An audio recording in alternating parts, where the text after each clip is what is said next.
السلام علیکم ورحمۃ اللہ وبرکاتہ نحمده ونصلی علی رسولہ الکریم اما بعد فاعوذ باللہ من الشیطان الرجیم بسم اللہ الرحمن الرحیم طلب العلم فریضۃ علی کل مسلم۔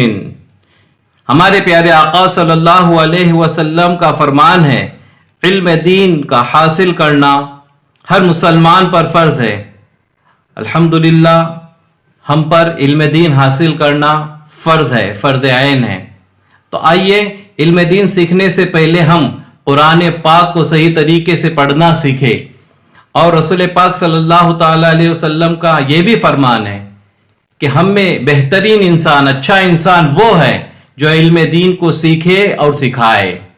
تو آئیے اب ہم قرآن پاک کی بنیاد جس طریقے سے الف با تا یہ پڑھنا سیکھے، کس طریقے سے پڑھنا ہے۔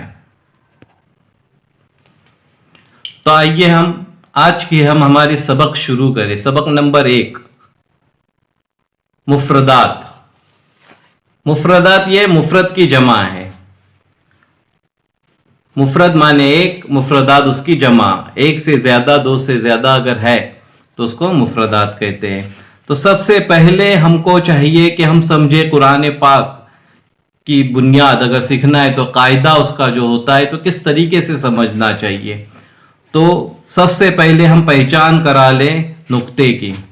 تو یہ جو ہے یہ ایک نقطہ ہے، ایک نقطہ ہے جو با کے نیچے آتا ہے، خ کے اوپر آتا ہے، زال کے اوپر آتا ہے، زا کے اوپر آتا ہے، ضاد کے اوپر آتا ہے، غین کے اوپر آتا ہے، فا کے اوپر آتا ہے، زوئی کے اوپر آتا ہے، نون کے اوپر آتا ہے۔ یہ نقطہ ایک جو ہوتا ہے، میں نے ابھی جو کلمات گنائے ان میں ایک نقطہ آتا ہے۔ تو اس کی پہچان کرائے آپ کہ ایک نقطہ، انشاءاللہ آگے سمجھ میں آئے گا کہ کس کے اوپر ایک نقطہ آتا ہے۔ یہ ہوئے دو نقطے۔ آپ بغور سماعت فرمائیے کہ دو نقطے، جیسے کہ تا پر دو نقطے آتے ہیں، قاف جو بڑی قاف ہوتی ہے اس پر بھی دو نقطے آتے ہیں۔ تو اس کی شناخت کرائے، آپ اپنے بچوں کو بھی پڑھائے، برابر سے دھیان دلائے کہ ایک نقطہ ہے، پھر اس کے بعد دو نقطے ہیں، پھر تین نقطے کس حرف پر استعمال ہوتے ہیں۔ جیسے کہ تا کے بعد آتا ہے سا، سا پر تین نقطے ہوتے ہیں۔ اسی طریقے سے سین ہے، اس پہ نقطہ نہیں، شین کی پہچان ہے کہ اس کے اوپر تین نقطے آتے ہیں۔ تو آپ اپنے بچوں کو اچھے طریقے سے سمجھائیں کہ یہ نقطے کی پہچان ہو گئی، ایک نقطہ، اس کے بعد دو نقطے، اس کے بعد تین نقطے۔ تو آئیے اب ہم سب سے پہلے الف، یہ دیکھو الف کی پہچان ہے، الف، الف، الف، یہ بھی الف، یہ الف، الف، الف۔ جیسے کہ میں نے نقطے کے بارے میں کہا کہ نقطہ اوپر بھی آتا ہے، نیچے بھی آتا ہے۔ تو یہ جو لکیر ہے اس کے نیچے ایک نقطہ ہے۔ جیسے کہ ہم با پڑھتے ہیں، با، تو اس کے نیچے ایک نقطہ ہوتا ہے۔ یہ لکیر کے اوپر ایک نقطہ، جیسے ہم نون پڑھتے ہیں کہ نون کے اوپر ایک نقطہ آتا ہے۔ اس کے بعد ضاد جو پڑھا جاتا ہے اس کے اوپر بھی ایک نقطہ آتا ہے۔ زال پڑھتے ہیں ہم، اس کے اوپر بھی ایک نقطہ آتا ہے۔ ایسے کئی حرف ہیں جن پر ایک نقطہ آتا ہے۔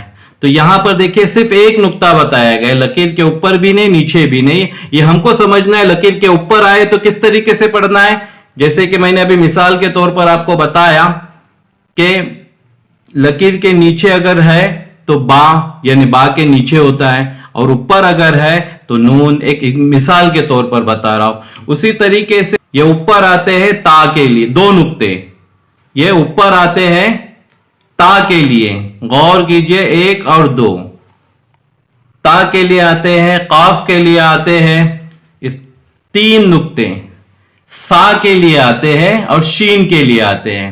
اسی طریقے سے پھر سے یہاں پر اور ایک مرتبہ سمجھانے کے حساب سے آیا ہے، دو نقطے تا کے لیے اور قاف کے لیے۔ اسی طریقے سے یہ تین نقطے ہیں شین کے لیے اور سا کے لیے۔ ترتیب سے اگر پڑھیں گے تو سا کے اوپر دو نقطے آتے ہیں اور شین کے اوپر دو نقطے آتے ہیں۔ ماشاءاللہ یہ آج کا سبق ہمارا ہوا، اور اس کو بغور بار بار دیکھ کر کوشش یہ کیجئے کہ سمجھنے کی اور اپنے بچوں کو سمجھانے کی کوشش کے اللہ تبارک و تعالی ہمیں صحیح طریقے سے قرآن پاک پڑھنے کی توفیق عطا فرمائے اور ہمیں قرآن پاک کو سمجھنے کی توفیق عطا فرمائے۔ السلام علیکم ورحمۃ اللہ وبرکاتہ۔